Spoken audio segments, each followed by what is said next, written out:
Hey, it's Wednesday, and you know what that means. It's another episode of Snipes and Stripes. We're excited, really excited today. We've got the legendary Craig Button on today, and there's a couple things that I want to take care of before we get into it with Craig. One is my partner JR is traveling to Europe today, so he's unavailable. We want to give a shout out to his Whiskey in the Wild. You can buy it in most states. It's phenomenal. It's a chocolate whiskey. And also to our other sponsor, Bet Online. It's down to the last four teams. Bet Online has your tournament bracket headquarters all March long. And now that we're almost down to the finals, we've still got a lot more in store. MLB is here, and NBA, NHL playoffs are around the corner. As always, Bet Online is the number one source for your summer sports wagering. Head to Bet Online today to stay updated on all the action. And remember to use your promo code BLEAV, BLEAV, for your 50% welcome bonus on the first deposit. Bet Online, the game starts here. Thank you very much to Bet Online. And if I do forget at the end of the show, thank you to Caffeine TV and to uh, Believe TV for also carrying our show.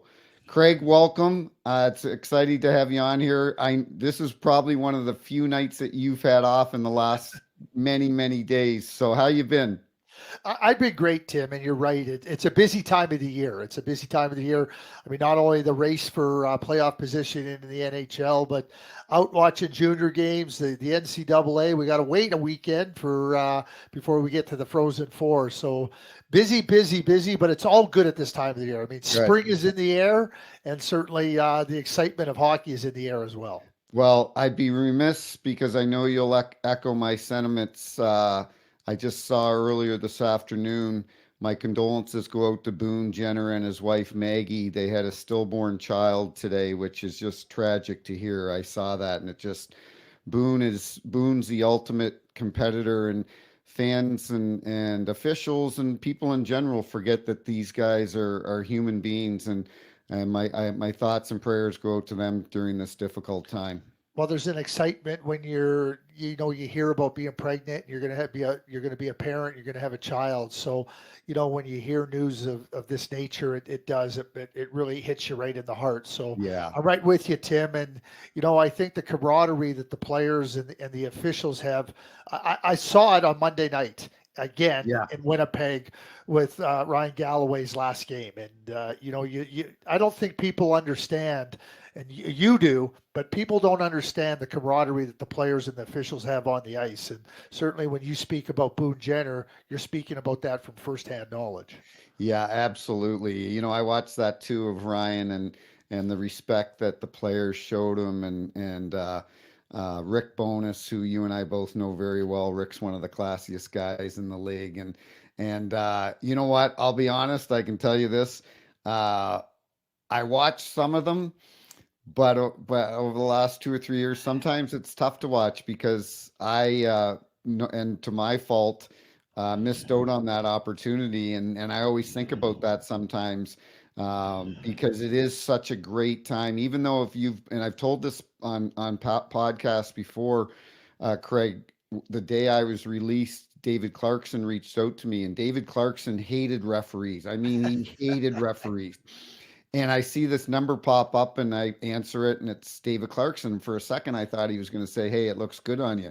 And he's like, "Hey, I got your number from Marty Brodeur. I hope you don't mind if I'm calling. I just want to, say I'm sorry and I respected you and blah, blah, blah." So the point is, even though you battle throughout the years, you still have that respect factor on both sides of the aisle. So yeah, it's great to see. And then Kevin Yep.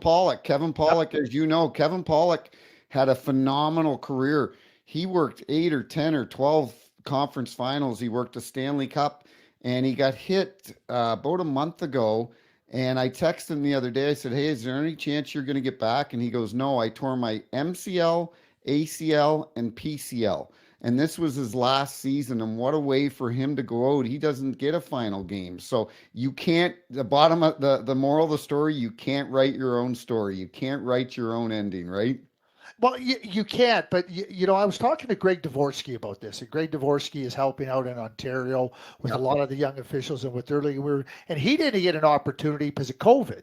Correct. So, now you have Kevin, long-serving officials. I mean, yourself. It would be nice if there was an opportunity to just, have that opportunity to go back and just even be in an arena and just, hey, listen, we're inviting you back for your last game. Right. You in St. Louis, Kevin and his, wherever it would be, and just kind of let the players acknowledge you and let everybody, because as you well know, the competition is serious, and everybody is trying to do their job to the very best and to the highest degree. And you've heard it. People just don't understand that we have the best officials on the planet. But you have a job to do, the players have a job to do, and with the Yeah. competition, there's going to be a little bit of friction. But it doesn't diminish the respect that goes between officials and players. Well, I'll let you champion that with Doug Armstrong. So, but I was doing some research today because so to our listeners, I would see you in the bowels of the Saddle Dome, and you were always so gracious. You'd come by the refs room, and I'd be out stretching. You always say hi and stop and talk for a minute, and that meant a lot because a lot of GMs at the time, they just didn't. Maybe not their personality. But I didn't know that you grew up in Rochester, and when I looked today, Jack, your dad, was an executive with the Americans, and your mom, Bridget, I couldn't believe that, was a secretary for Punch Imlach. I couldn't believe that when I read that. I'm like, that is unbelievable. Yeah, it was, when you grow up and you don't even really think about it, you just kind of, this is the way it was, right? This is what I knew. I didn't know anything different. And when I joke about hockey being the family business, it literally was the family business. And, Right. when I was a little bit younger and my dad was in Pittsburgh, and Punch had gone over to the Buffalo Sabres in their expansion year. Like, whenever Punch and King Clancy used to come to town, my mother was always out to dinner with them, and then I was always in that locker room with the Buffalo Sabres, and and you didn't really know. You're young, you don't really have a like a rooting interest. You're just kind of going, oh boy, this is kind of neat, and So how you old know. would you have been then? Well, that would have been like in 1970. I would have been 7 years old. Yeah, so So you're old enough to, right, yeah, exactly. but you're sitting around, and I always tell the story too, Tim. Like when I learned how to skate, Red Kelly was the coach in Pittsburgh, and his wife Andra, who was a national figure skater, that national champion figure skater in Canada. I first started skating with figure skates. She was the one that taught me how to Really? skate. Yeah, so I think back to like Red Kelly and and all these different, and you don't think about it. Then after later on in life, you start to go, oh boy, geez, I was pretty Pretty lucky to have, lucky, yeah, right? really like. And then when I got into the game and started working in the game, it was fascinating to me. People would introduce me, oh, this is Jack Button's son. People knew my mother before they knew my father, and they Right. would say, no, this is Bridget D'Souza's son. I knew his mother before I knew his father. George Armstrong and those Leafs players, that were all with the Toronto Maple Leafs in that time. I mean, it was Well, honestly, I pinched myself. I really do. Well, you know what? That's like Doug Armstrong. Army's Yep. told me many stories where he would sit in the Neil would be working the lines at the old Olympia, and he would bring Doug to the games and sit him in the penalty box. Can you imagine like that? That's unbelievable. But Well, that was his punishment for breaking the rules at home. right, exactly, exactly. So speaking about Army, I don't know this because I know you started with the Minnesota North Stars and you developed a good relationship with Bob Gainey because Army told me once that he drove a car for Bobby Clark in Minnesota and that's how he kind of got started. Did you work with Army at all in Minnesota or was that after? 11 years we worked together. We You worked did, eh? together. Yeah, Doug came and joined us. Maybe that was about 11 years. And Bob Clark had become our general manager, and Doug joined us. Doug also worked in Washington for a little stretch for David Poyle, and my dad was in Washington, and my brother was in Washington at the same time. So the connections ran across. So, when Doug came over, like, I mean, I knew Neil. I mean, obviously, I'd known about Neil, but then I knew Neil, and then working with Doug. And one of the funniest, Doug came in and he worked in he worked with the, I guess now what you would call, uh, I don't even know what they call him, but he worked with the players in terms of getting them settled, and then Yeah. made sure like everything worked in terms of their lodging and wherever they lived, and then the travel procedures. I mean, Doug pretty much quickly demonstrated that he was much more than that, and he quickly moved into the hockey ops. If he was driving a car for Bob Clark, that didn't last very long. I mean, Right. Doug very clearly showed that he was capable of so much more, and obviously you know what he's been able to do to this point in his career. But he was right into hockey ops very early on in his tenure in Minnesota. And then you won the cup in Dallas in '99. That was Hully's goal, right?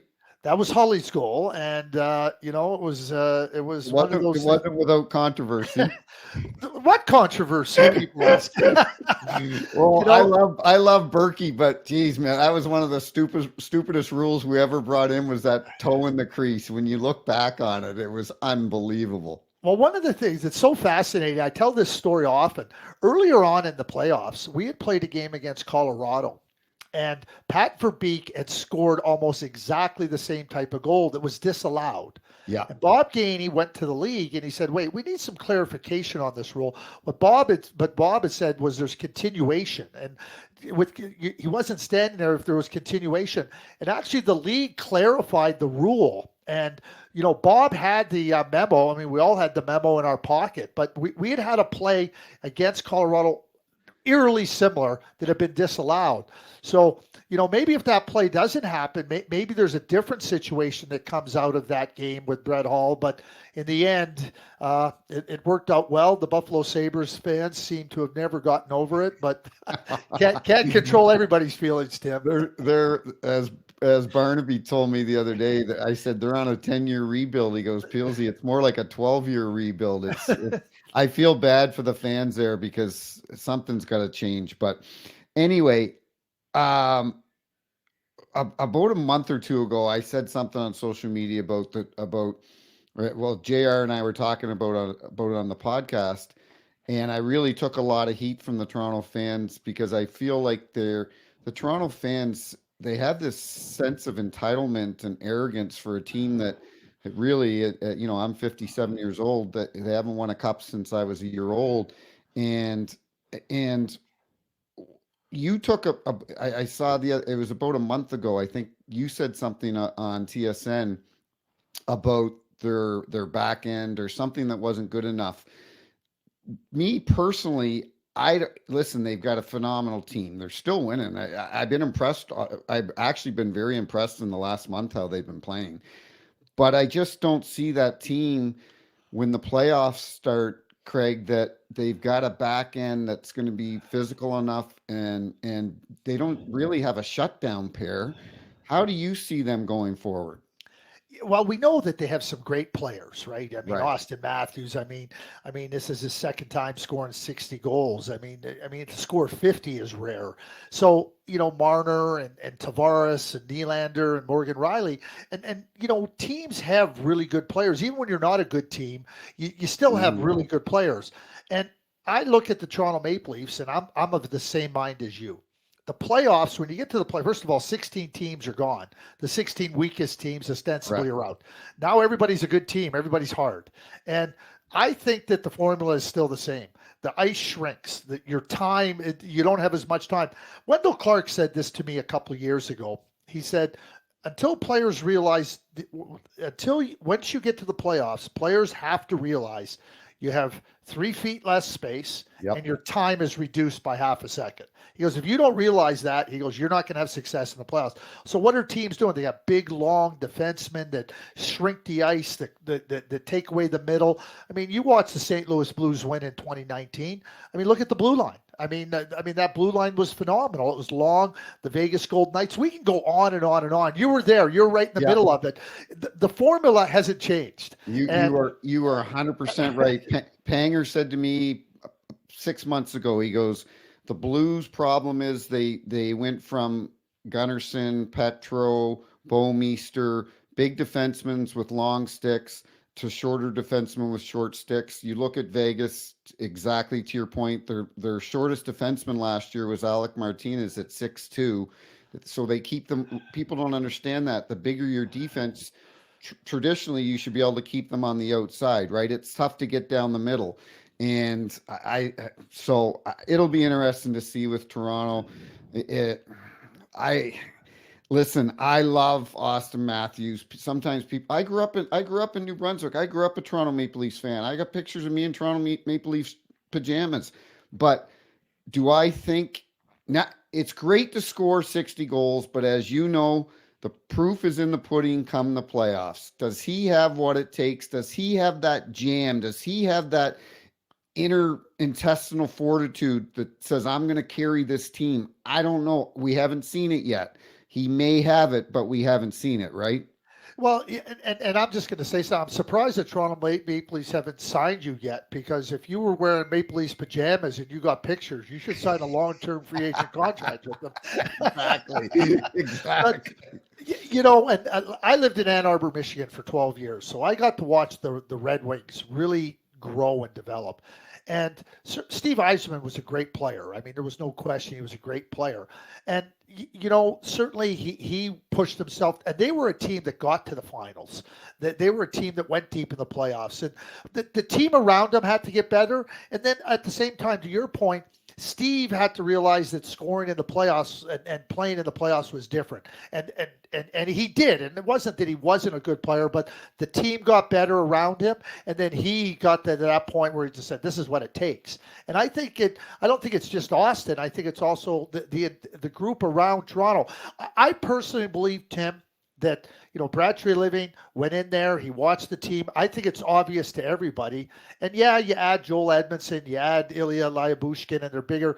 But I think at the top end of their blue line is where they really lack. And if you like I know that Joel Edmondson, you watch Joel Edmondson play, he is going to give everything he's got. But when you're out against Matthew Tkachuk and you're out against David Pastrnak and you're out against Artemi Panarin, Right. it's a mismatch. You Right. can't do it. You need a Petro, you need a Pareko, you need those Correct. guys that can match up Correct. against those top end players. So, and they're not easy to find. Don't get me wrong, but I think that players reach a point in time where I think they have to prove it to themselves Yeah. as much or more than they have to prove it to anybody else that they can do it. And certainly And that's where players and find themselves. and do they have the goaltending? I don't know. We'll wait and see.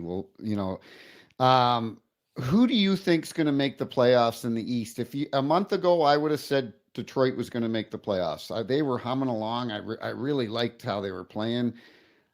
Now I'm like, I feel like Washington almost has an advantage over Detroit, and certainly Charlie Lindgren's played phenomenal.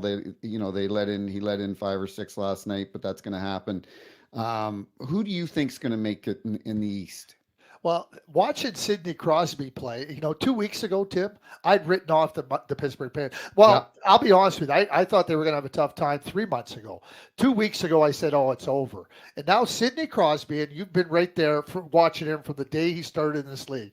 And I am absolutely left gobsmacked watching him play. Like he very well may drag this team into the playoffs. And you talk about not a big supporting cast. He's lacking right now in his supporting cast. Unbelievable what he has been able to do here in this last little stretch. I know it's an uphill road.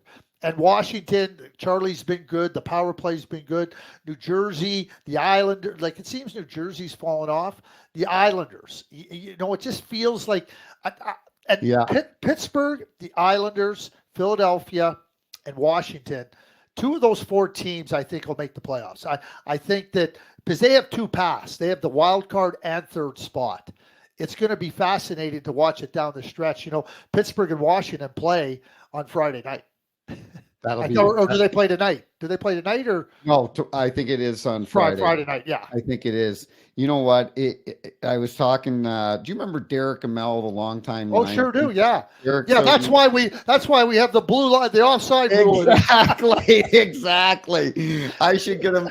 So he's out in my kitchen right now because he flew in today from Pittsburgh. I should get Say him hi to come in. Derek. Yeah. Say I hi to will. Derek. Yeah. I will. And I was joking with him earlier. I said, but anyway, when I picked him up today because he lives in Pittsburgh and he knows Sydney. He's got to know him fairly well. And I said, Sidney Crosby can't want to go play for another team. Like to me, Sidney Crosby, and I know we know all the stars that have got traded, but he just doesn't strike me like the type that wants to go to another team. But it pains me, like you say a few weeks ago when I thought they had no chance of making the playoffs. It pains me to see him, you know, play at a pace that it's hard to replicate at 36, 37 years old. And and he's willing it, he's doing it on his own. It's really remarkable. The kid, I just love the guy so much. He's done so much for hockey and so much for Pittsburgh that I just can't see him, Craig, playing for another team. Do you ever think that he would? Yeah, I don't know. I mean, like we know how loyal he is, and we know how great he looks in that Pittsburgh Penguins '87. But we also know what a great competitor he is. So as times change, you never know what would happen. But I'm with you. It would seem to me that like Sidney's a Pittsburgh Penguin through and through and through, and will finish. Go back to '05, and he comes into the league, and I mean, obviously they Sid the Kid and everything that went with it. But I continue to watch Tim to try to see if there's any fall off in his game. I can't find any. No, it's It's, unbelievable. it's frightening. 19 years in the league. He spent more time in the NHL than out of it. It's remarkable. I think what was the stat the other day? He's got a point per game, right? And I think there's only two or three or four, One, one, Gretzky. and that's Gretzky. That's Gretzky. Um, what do you think about? Because I like Torts. He was the type of guy. He just wanted you to be honest. I'd come over and say, you know what, Torts, I screwed that up. I got the wrong. I thought, I got a bad sight line. No problem, Timmy. Thanks. He was always really good to deal with. I had meetings in his office sometimes. Once with Nick Foligno because Nick Foligno thought that I didn't respect him, and I wanted to have a meeting and explain to Nick that I do respect you. And Torts was in there, and he loved it. Do, what do you think's what's the end game here in Philly? Because Brandon Dubinsky certainly spoken about him like it's unbelievable. Do you think this can you coach like that this day and age, or do you lose them after a while? Well, let me say this about coaches, and you've been around the greatest coaches that have been in the game. And what I would say to this is every coach comes with an expiry date for one reason or another. Wherever you Yeah. start, I mean, Craig Berube is a great person. He won a Stanley Cup. Todd McClellan, great person. And all this. Every coach has an expiry date. So whether you're coaching wherever it is, I mean, it's just the reality of the business. What I would say, and I want to go back to what you just said about your conversation with Nick. And John today, I watched 15 minutes and 42 seconds of his press conference today after practice with Philadelphia. And John talked about, trying to get the players to realize at a certain point in time, and his job is to try to push the level to a certain to a high level he says where they don't even know if they can get there. He goes, Hmm.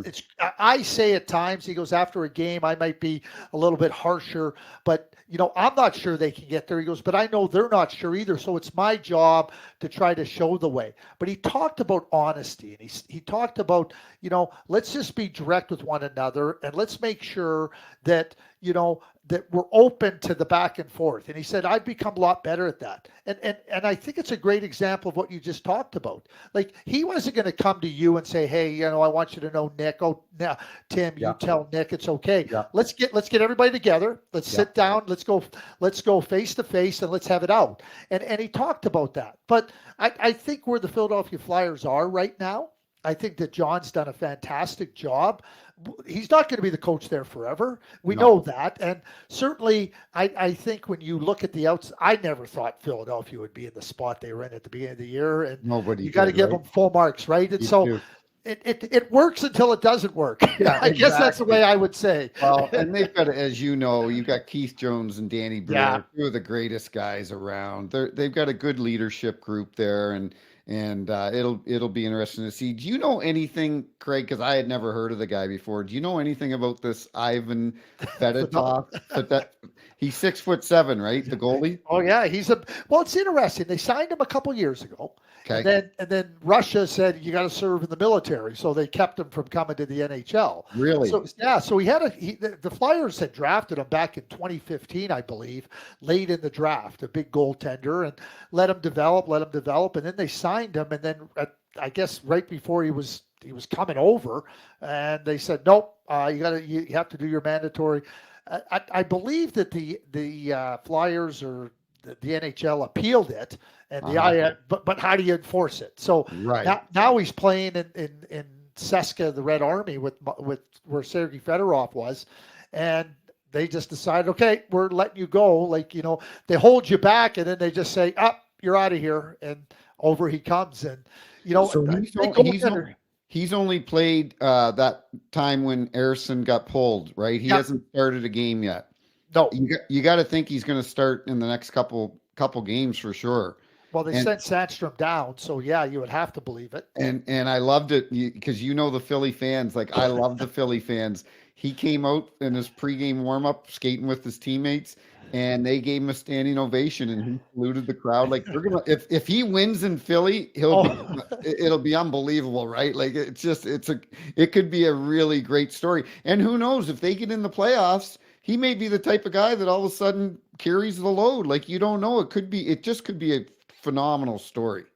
well, and it's a phenomenal story, just the way he's come over and embraced it. And if they win, and you win in Philadelphia, you win forever. You never have to buy another meal for as long as you live in Philadelphia if you win there. And certainly, he's an interesting like goaltender at that size, but he's got some really good numbers and a really good record of accomplishment in the KHL. It'll be interesting to see. We'll watch it over the next few months. What happens with the Sean Couturier bit? Because to me, when I look at that team, and I like Sean Couturier, it's not taking anything away from him. But when I look at that team, I'm like, should Travis Konechny be the captain? Should he be? He seems like that guy, that energy guy, leader, leads by example. Not too often you've got a coach benching a captain. And in this day and age, feelings, as you know, get hurt really easy, and their agents get upset and they want you out of there. So it'll be interesting to see because I see Konechny as a perfect captain for Philly. Yeah, well, when I always think about it in these terms too. You think about who embodies the spirit of that team. The way Travis plays, and you think Right. about the Philadelphia Flyers, right? I always say if they ever wanted to change the emblem for the Philadelphia Flyers, just put Bobby Clark's face on the jersey Exactly. and Right. embrace, and he embodied what the Flyers were. I think Konechny does exactly the same thing, and that's not a criticism of Sean. Sean's been a really good player coming Right. back from the injuries and everything. Yeah, he struggled, and certainly nobody wants to, see him have to go through what he went through with the scratch. But at the same time, this is John Tortorella's honesty. We have standards, and we're going to hold you to the same standard. I would suspect that John took a lot longer with Sean Couturier than he took with other players to reach that point. And certainly, Sean's hurt right now, and hopefully it's nothing serious. But Travis, just to me, he's a Flyer through and through. You know what? I agree with you, and I give Torch. Hey, listen, if Torch is going to win or lose, he's going to do it his way, and you have to commend him for that because you look at Craig Berube, and Chief's been over at my house. I love the guy; he's a tremendous person, and he may regret that he didn't bench Jordan Kyrou. Jordan Kyrou was playing like a dog, and he had basically shut down on Chief. But it's tough to sit guys that are making $8 million a year, as you know. And I want you to give your opinion on this because I have mine. And I think this year it might have even been my son the other day when I told him another coach got fired. He's like, "How many's that been this year?" I go, "I think 7 or 8." And it didn't happen like that years ago, Craig, because teams would make blockbuster trades, right? You think of the Toronto Calgary trades, the St. Louis Calgary trades with. you could trade make blockbuster moves with four or five players because there wasn't the salary cap, but now because of the salary cap, you can't. So you need to fire the coach. Do you agree with that assertion? Yeah, I do. And how many times do we hear this? It's easier to fire one coach than 20 players, right? Right. And because and also with the what I call the CBA, the COVID CBA, you know, like we hit COVID, we hit the pandemic, and so now 4 years we're going to come to the completion of this particular amendment to the CBA. Salary cap's going to rise, and certainly we're going to get back to a space where hopefully there's some breathing room for teams, and it opens up avenues for trade. But this is what ends up happening now. Okay, we can't change the players, we can't make a significant transaction, so now we got to do it behind the bench. Todd McClellan, who I think is a fabulous coach. Me I mean, too. the LA Kings were on fire, and there's an example. Pierre-Luc Dubois was no different than Jordan Kyrou. You know, Right. it's a big contract, big trade, and Todd's. They know he didn't make the big. I mean, he knew what he was getting. That he felt good about it. I know that, but when you sign a player to that big deal, 8.5 million times 8 years, you know, you are now looking at, hey, oh, he's not playing. Okay, well, what can we do? We better make a coaching change. And Jim Hiller's gone in there, and LA's played better. But that's what happens now is the coach pays the big price Yeah. for individual players not performing. You mentioned PLD, and JR and I have been critical upon on him, because regardless of what his salary is, he wanted out of Columbus, then he wanted out of Winnipeg.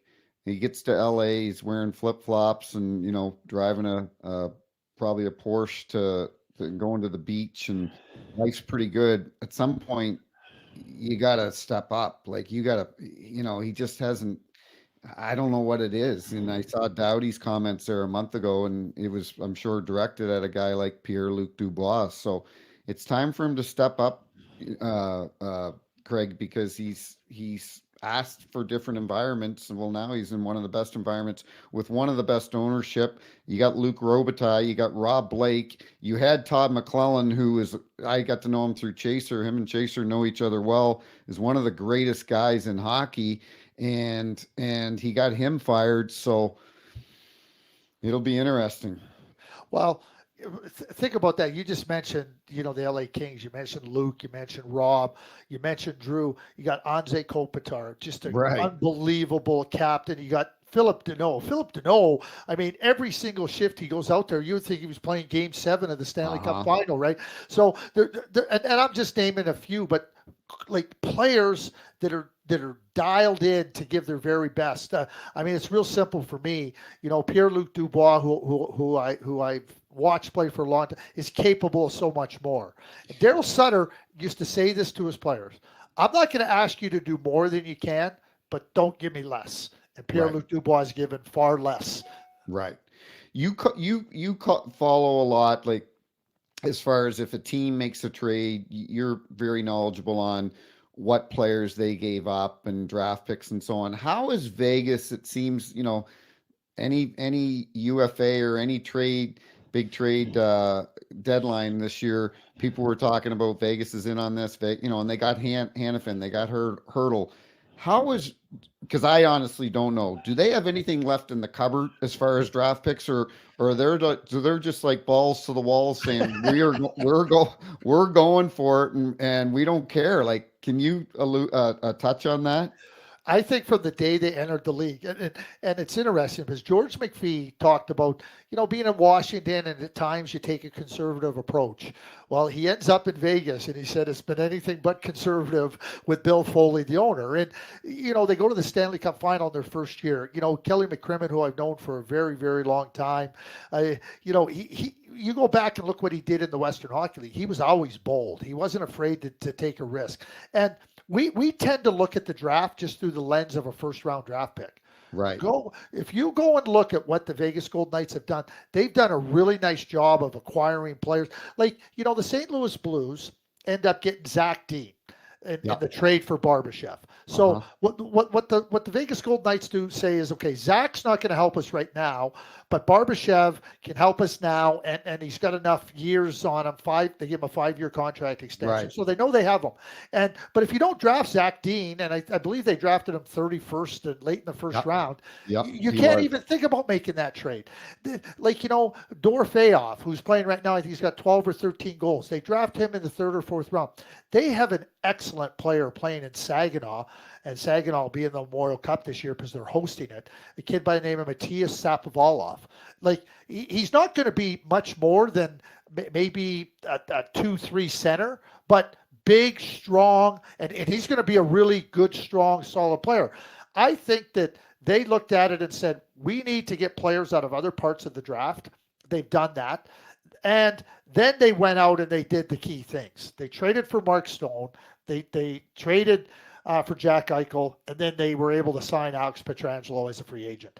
Like, you can do all those other things that we've talked about. They went and got 3 difference makers, and Yeah, they I did. think I think they're a model, Tim, for other teams. I You can agree. draft and draft and draft, but when it comes time to get a difference maker, you got to look at it and explore it. And I think that the Vegas Golden Knights have done that. Their prospect pool is, I just mentioned Matthias Sapovaloff. Like, he's going to be able to come in there and be able to play. They trade for Hurdle. What does that mean for Chandler Stevenson? It looks like he's going to have to leave, which means that other teams better be in on Chandler Stevenson. It's funny how Vegas. I always thought that, and I'm sure you agree. I always thought that Vegas should be the first pro sports league to go to Las Vegas, and they did that, and we've seen the success. Like I tell people, their first year in the league, even their second, third, fourth year, I could be working a Tuesday night game against the Buffalo Sabres, and you would think it was Game 7 in that building because of the atmosphere. It's incredible. Um, and what I was going to say is it is now a point, it's now a place that players want to go and play. If all of a sudden the player's getting an offer from Winnipeg or he's getting an offer from Vegas, you guarantee his wife saying we're going to Vegas. We're living in Sunderland, and so what do you think about the whole, because sometimes themselves, Tampa, they kind of get beat up with this whole LTIR, long-term disability. And Mark Stone is not sitting out right now waiting for the playoffs. He's got a ruptured spleen, I think.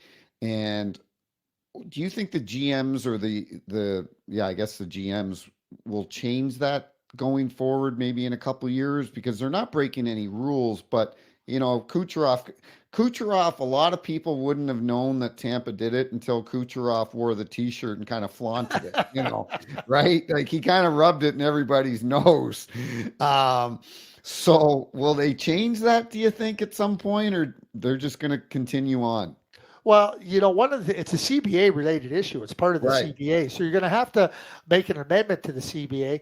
My understanding is that it's never been an issue with the general managers. I mean, when I say general managers, I'm talking about the group as a whole. As you well know, there's always somebody that needs a little bit of grease because there's a squeaky wheel in that general Yep. manager's room, or more than a few squeaky wheels. So there's always going to be somebody against it or thinking there should be a modification, which is fine. But my understanding over the years is there hasn't been an issue. I know a couple years ago at a general managers meeting in the media, there was all this talk. Oh yeah, this is going to be. I think the conversation was 120 seconds. Do we have any issues? Right. Now I know that the league has tasked the the GM executive committee. Go and talk to the managers. Let's hear what they have to say. Let's just try to get some input on it. But from what I understand, it's important to have long-term injury reserve. I think what you just pointed, it's the perception. It's Kucherov, kind of poking in the eye, and certainly it's those types of things that sometimes lead to change. But what I would say is, if there's not a problem, don't try to find a solution where there's not a problem or not a significant problem. And I Right. think that's what the league is trying to caution themselves against.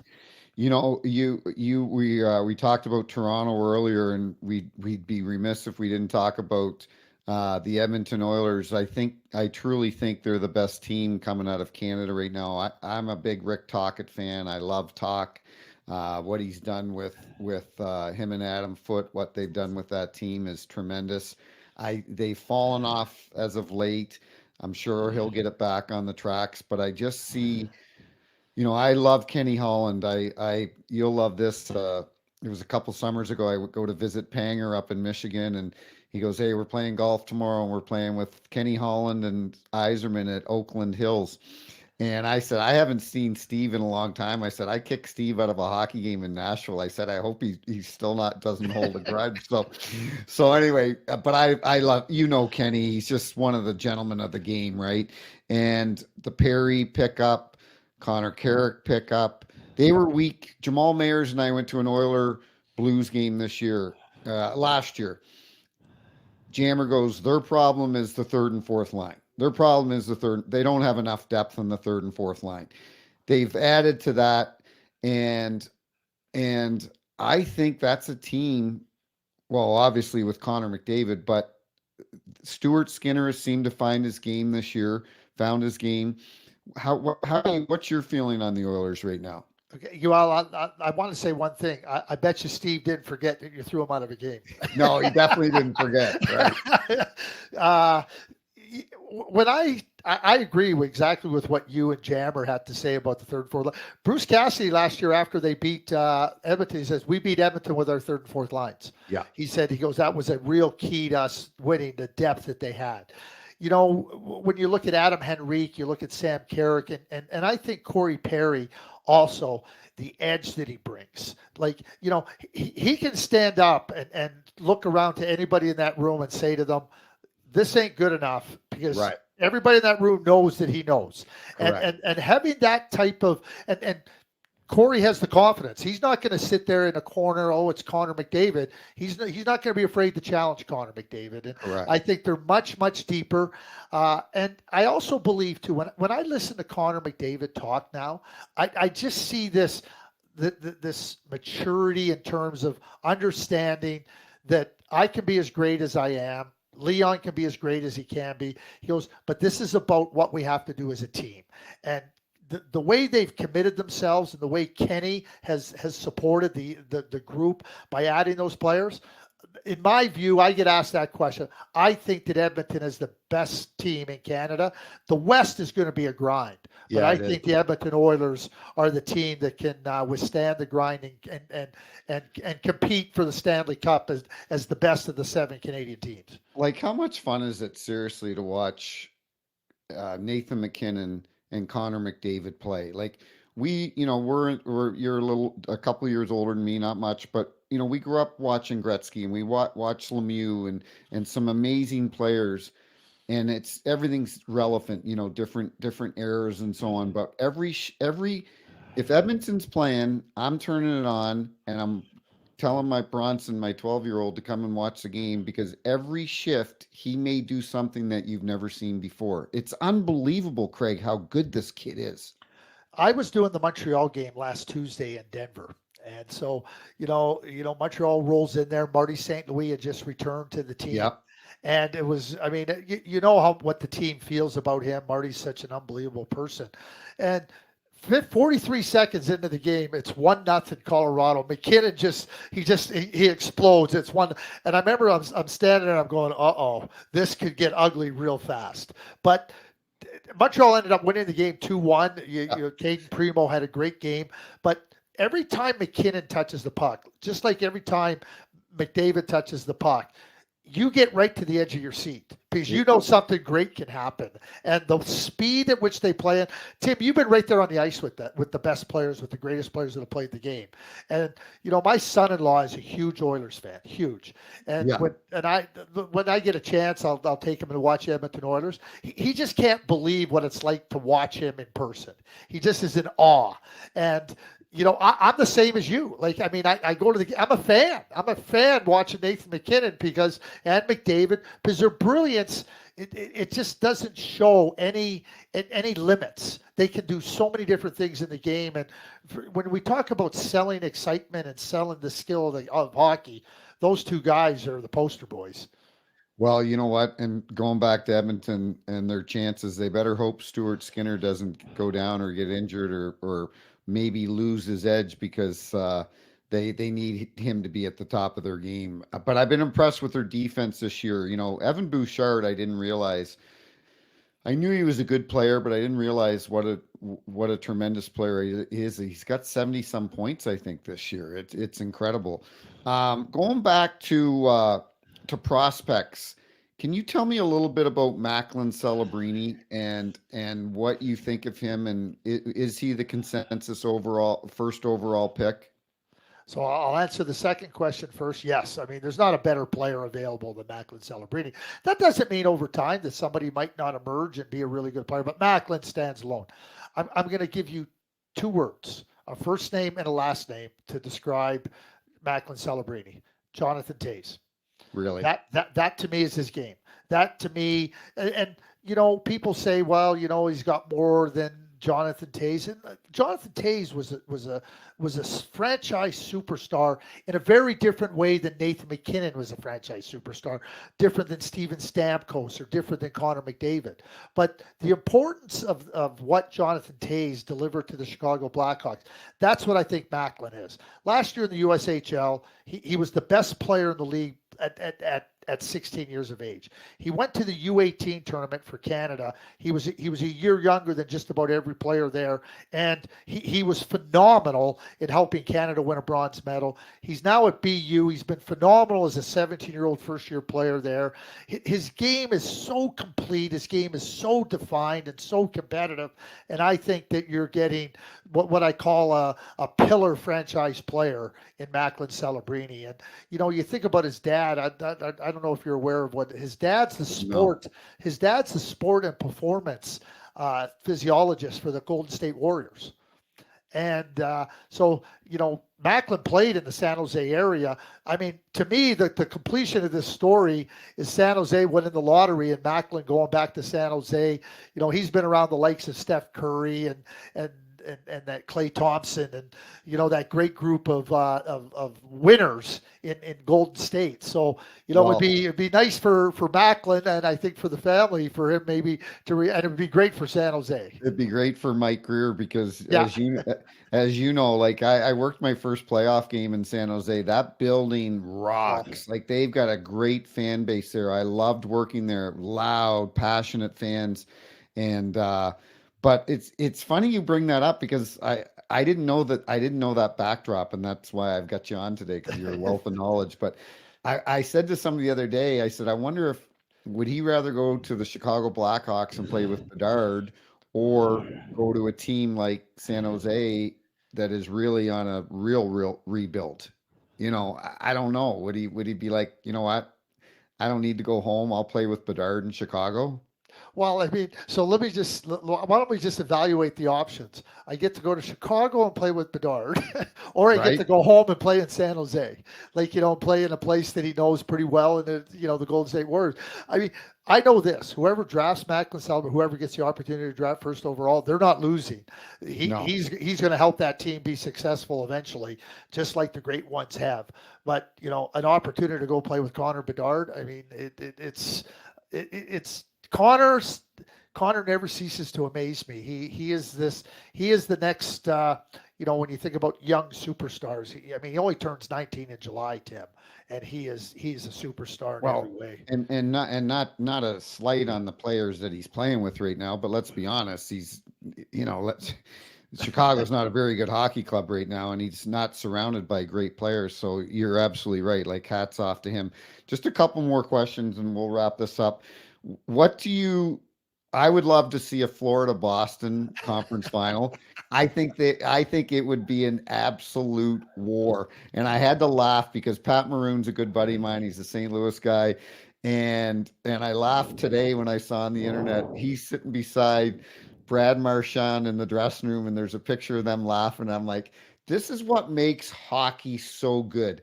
He hated the Boston Bruins when he played for St. Louis, and he probably hated Marchand, and now they're on the same team. And that's what I love about hockey is that all of that goes out the window. And the in the first game that he plays, because he had just minor back surgery, and he'll be back in the next hopefully few days. But the first game he plays in Boston and gets in a fight, all those Boston fans are going to just love Pat Maroon. But I would love to see a conference final of those two teams because I think it would be a war. Yeah, I don't think there's any question. I mean, first of all, after the year that the Boston Bruins had last year and get knocked out by Florida, Florida having a good year this year, right? Like Boston would love to get their revenge on the Florida Panthers. There's no question about it. And, obviously Patty's won 3 Stanley Cups and, everything. Remarkable. Yeah, it's remarkable because I've watched Patty play since he was in junior hockey. And, people talk about his skating, and it's the same thing you hear about Corey Perry. I was Bruce Boudreau talking about Corey Perry. He said Corey Perry wasn't a good skater 15 years ago. Like, why is everybody worried? And you know this, right? Pat Maroon has game. Pat Maroon is shrewd. He's out there on the ice. He's cunning. He knows how to play the game. And that's the type of player that you need and you want when it gets down to the real serious moments in serious games. And Patty, they're going to love him in Boston because the other thing that he does so well is he gets other teams unsettled. Yeah. And however he does it, and that becomes a factor come playoff time. You know what? And a lot of the playoffs, it's board battles and it's puck battles down below the goal line. And Pat Maroon's one of the best at those. I saw it in 2019 when he scored the overtime winner here against Dallas. And that's the playoffs are a different animal. I've said this before. You have players that have never thrown a check for 82 games are now finishing checks in the first round of the playoffs. And so he brings that element. What do you think? I'm still not sold, and this is the last question for you. I'm still not sold. I know they're a very good hockey team. It's just something about it that I just don't know what it is. I can't put my finger on with the Carolina Hurricanes. I know they're a good team. Are they a team that could come out of the East? Yes, I would say yes, they're a team. And I think that there's a lot of people that kind of look at the Carolina Hurricanes in the same way. Really good team. Yeah. A lot of respect for Rod Brindamore and a lot of 100%. respect for the way they play. But can they, just what you talked about, the board battles, the in tight battles. I referenced Wendell Clark earlier in this conversation that once you have to realize come playoff time, you got 3 less feet and your time is reduced by half a second. Correct. And that's what the Carolina Hurricanes, I think, have to look. They've tried to address it in different ways. They've tried to add some different players. I love the addition of Jake Gensel. He's a proven performer. He's a proven performer in the playoffs. Kuznetsov, kind of on a redemption type move there. He was great when the Caps won the Stanley Cup back in 2018. So they're probably hoping that these players. I love Brent Burns. I think that he's a player that can make a great difference in a game. But I think the Carolina Hurricanes have to prove it to themselves more than they have to prove it to you and me. Right. We'll recognize it when we see it, right, and we'll give them their due. But they got to show themselves that they're capable of doing it. It's kind of getting past that hurdle. They've gone so far, and they haven't been able to get past that last hurdle. They got to get over that hurdle, or they're forever going to be a team that, doesn't look like you can win. And you'll remember this, and I remember, the Washington Capitals, and my father and David Poyle worked together for years. In the late 80s and the 90s, the Washington Capitals were one of the best teams in the league. Right. They could never get over the hurdle. And go back and look at their players. They just couldn't get over the hurdle. Langway, Hunter, just on and on and on. Like it was unbelievable the players they had back then. But you're right, they just couldn't. You know what? That's a good analogy. So I'm going to end it there. I've kept you long enough on a night off. I appreciate it. You are a wealth of knowledge. I respect you so much, buddy, and I really sincerely appreciate you coming on and doing this with me tonight. And good luck the rest of the season. I can't wait to watch you on TSN and into the playoffs, and all the best. Yeah, well, thank you. Thanks for having me. I appreciate you. I appreciate our exchanges, and not just tonight, but all the time and over the years. And I will say this with no JR here. JR knows this. But I will not stop beating the drum for JR and Keith Tkachuk into the Hockey Hall of Fame until they're in and they get that call. It's a crime. It's a crime. Yep. It's not right. And I appreciate you saying that because they both have the numbers. I was just talking to Walt yesterday actually, and and they both have the numbers. It's not fair, and unfortunately, we won't get into it, the political everything and so on. But yeah, I appreciate it because what JR's done for hockey, the personality that he was, but the player that he was. Oh, When you talked about the type of player that played for Philly, he was the type of player that played for Philly, right? That's why the fans still revere him there. They love him there. Every team that he played for love him. But I agree with you 100%, buddy. So well, I'm not going to stop beating the drum. I'm telling you, good, we will not stop good, beating the drum. So, good. okay. Thanks a lot, bud. Yeah. I Thank appreciate you. you Yeah. coming Have a on. great day. Yeah. Thanks. I Thanks, you too, appreciate Craig. you. Yeah. Bye See you, bye. buddy. Bye bye.